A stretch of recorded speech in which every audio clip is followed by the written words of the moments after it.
അതെ, കഥ നടക്കുന്നത് നമ്മുടെ കുട്ടനാട്ടില. ചക്കാട്ടുതറ എന്ന് പേരുള്ള ഒരു ഹൗസ് ബോട്ട്. ഇതിന്റെ ഓണർ ഗോപൻ, ചക്ക ഗോപൻ. ഗോപന് 3 ചേട്ടന്മാർ: ചക്കമണിയൻ, ചക്ക വിജയൻ, ചക്ക സുഗു. ഈ ചേട്ടന്മാര് കാണിക്കുന്ന സകല പോക്കൃത്തരത്തിനും പണി കിട്ടുന്നത് പാവം ഗോപന. ഇനി അവന്മാർക്കിട്ടുള്ള തല്ല് തിരിച്ചു കൊടുക്കണമെങ്കിലും നിങ്ങൾക്ക് കാശ് ഞാൻ തരണമല്ലോ.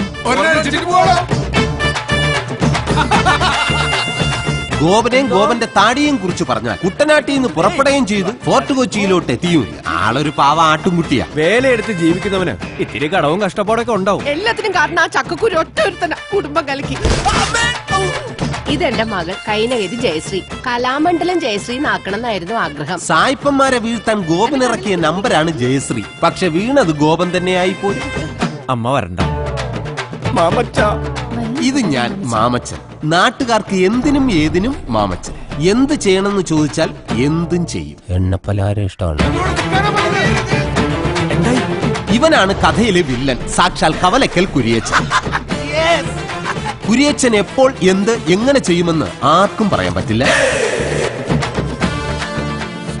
ഇവരെ കൂടാതെ സുശീലൻ, അമ്മ Madhavi, Revamma, Kochurani, Lissy, S I George, Vimala, കപ്പ്യാരും ഭാര്യയും, ജലജ, വക്കീൽ അശോകൻ, കുളിക്കടവ് രമണി, ജോക്കർ ജോസ്, ശ്രാങ്ക് ബാബു, വയലാർ ശരത്ത്, വിദ്യാസാഗർ, ഗോകുൽദാസ് മോഹൻദാസ്, വിനോദ് ഷൊർണൂർ, രഞ്ജൻ അബ്രഹാം, സിന്ധുരാജ്, എസ് കുമാർ, ഷെബിൻ ബക്കർ, സുൽഫിക്കർ അസീസ്. പിന്നെ സംവിധാനം അത് ഞാൻ തന്നെ. അല്ല, ലാൽ ജോസ് ഒന്ന്.